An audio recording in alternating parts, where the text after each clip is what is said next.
RBI ने repo rate को 5.25% पर बरकरार रखा। आरबीआई की मौद्रिक नीति समिति एमपीसी की फरवरी 2026 की बैठक बैंकों, कर्ज लेने वालों, निवेशकों और आम जनता के लिए बेहद महत्वपूर्ण रहा। इस बैठक में भारतीय रिजर्व बैंक ने रेपो दर को 5.25% पर अपरिवर्तित रखने और तटस्थ मौद्रिक नीति रुख बनाए रखने का निर्णय लिया। यह फैसला 4 से 6 फरवरी 2026 के बीच आयोजित एमपीसी की 59वीं बैठक में लिया गया, जिसकी अध्यक्षता आरबीआई की गवर्नर संजय मल्होत्रा ने की। यह नीति निर्णय महंगाई को नियंत्रण में रखने और साथ साथ आर्थिक वृद्धि को समर्थन देने के बीच संतुलन बनाने के आरबीआई के सतर्क और संतुलित दृष्टिकोण को दर्शाता है। आरबीआई एमपीसी फरवरी 2026 क्यों है खबरों में? आरबीआई की मौद्रिक नीति समिति एमपीसी की फरवरी 2026 की बैठक इसलिए चर्चा में रही क्योंकि इसमें रेपो दर को 5.25% पर यथावत रखा गया। आरबीआई ने तटस्थ न्यूट्रल रुख जारी रखा और विकास व महंगाई के नए अनुमान जारी किए गए। ये फैसले सीधे तौर पर लोन की ईएमआई, फिक्स्ड डिपॉजिट, बैंक ब्याज दरों और महंगाई की उम्मीदों को प्रभावित करते हैं। आरबीआई मौद्रिक नीति के प्रमुख फैसले।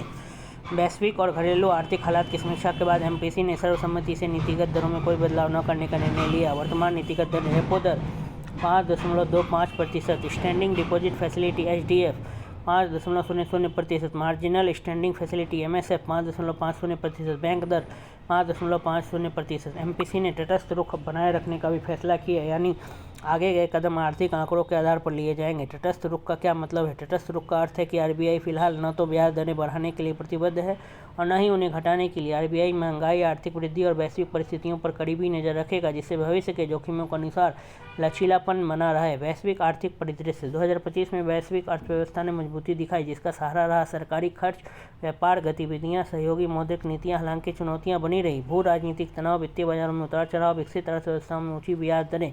इन जोखिमों के बावजूद तकनीकी क्षेत्रों में मजबूत निवेश के कारण वैश्विक शेयर बाजारों का समर्थन मिला।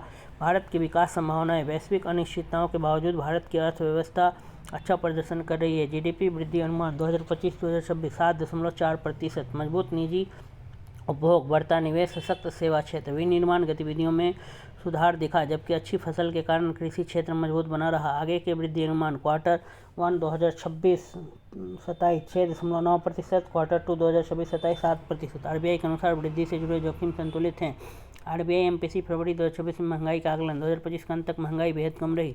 नवंबर 2025 में सीपीआई महंगाई 0.7%, दिसंबर 2025 में सीपीआई महंगाई 1.3%। खाद्य कीमतें अपस्फीति डिफ्लेशन में रहीं और कोर महंगाई नियंत्रण में रही। महंगाई का अनुमान 2025-26 2.1%, Q4 2025-26 3.2%, Q1 2026 27 4%, Q2 2026 27 4.2%। आरबीआई ने बताया कि महंगाई से जुड़े जोखिम भी संतुलित हैं। लोन और ईएमआई पर असर। रेपो दर में बदलाव न होने के कारण होम लोन की ईएमआई बढ़ने की संभावना कम। पर्सनल और कार लोन की ब्याज दरें स्थिर।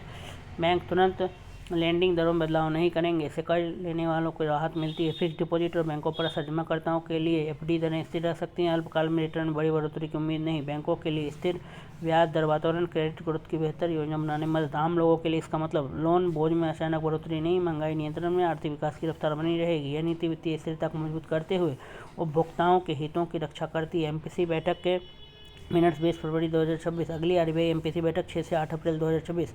आगे के फैसलों से पहले आरबीआई नई जीडीपी और सीपीआई आंकड़ों की समीक्षा करेगा।